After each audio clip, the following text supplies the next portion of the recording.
A lot of my work as an ADHD coach involves working with my clients to help them develop routines, schedules, weekly plans, whatever. You know what I'm talking about.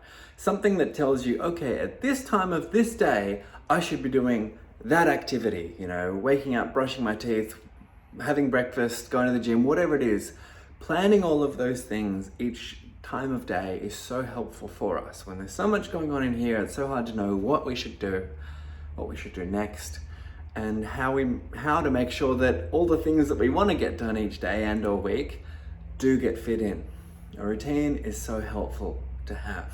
Something written, printed out that you can look at that's outside of you. So helpful. So hard for us to make on our own. That's why it's so good to have a coach help you with these things. But if we do have one, or we do make one, even if you want to make one yourself, and maybe in future I'll make a video to share how maybe you could do that. Yes, that's a good idea. I'll file that away for later. Today, actually, what I really want to talk about, though, are some of the essential things to consider when creating a routine for yourself. And you know enough already to be able to do this. You know enough to be able to sit down and block out some time and draw up a Monday, Tuesday, Wednesday, Thursday, Friday, rule some horizontal lines, put in, 7 a.m., 7:30, 8 a.m., whatever, down the side, and then put in some activities for each day. You know enough to do that already, so you have the tools required to make a basic system, a basic routine. Go give it a shot. What I wanted to talk about today, though, was some of the principles that I use when I'm thinking about the routines that I use for my clients, because these actually apply to a whole lot of the systems that I use in my work.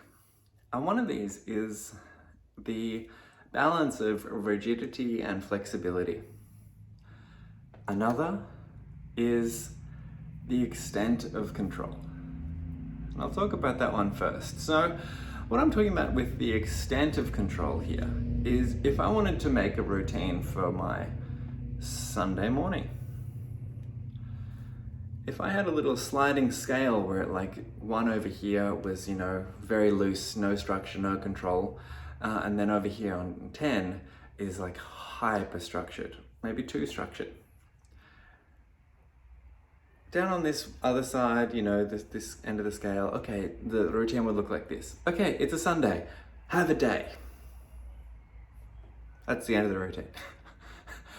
On the other end, or in the middle, it might, as we've discussed, have 7 a.m., 7:30, different things to do at each time. On the extreme end, we'd have 7:31 and 17 seconds. Pick the toothbrush up. 17 at 7 a.m., 7:31 and 18 seconds, raise it to your teeth.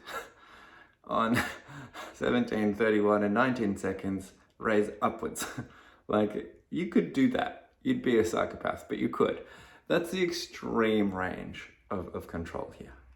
And that's a range that's disabling for most of us.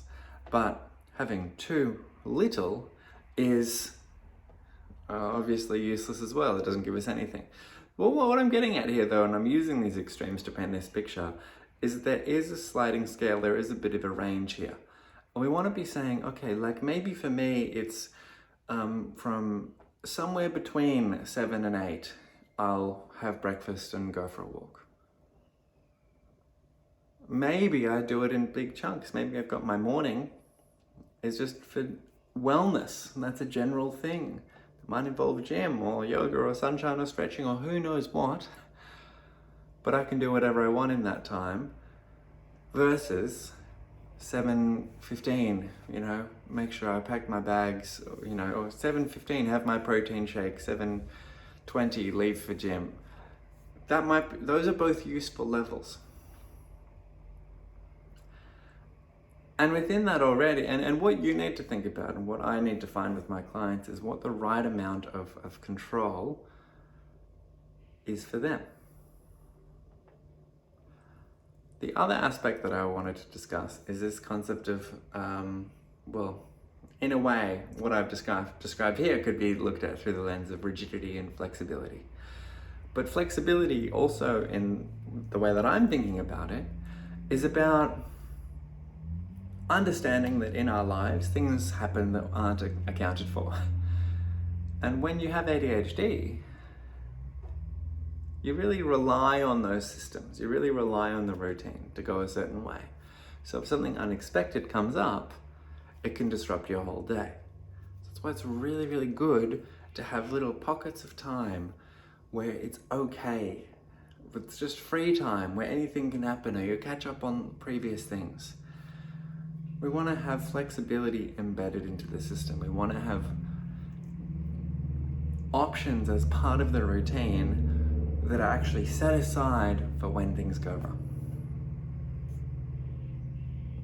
Thinking about routines and creating routines in those ways is really, really helpful. I know I've covered quite a few things in this video, and yeah, each of those topics could be a whole video in and of itself, and maybe one day it will be.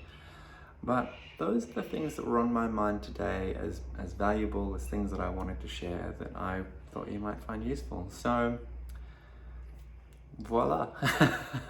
Hopefully this was helpful for you. If you enjoyed it, please let me know. Love the comments. I want to hear from you. And of course, if you want to see more stuff like this, you know where to find me. I'll be here every single day of 2024.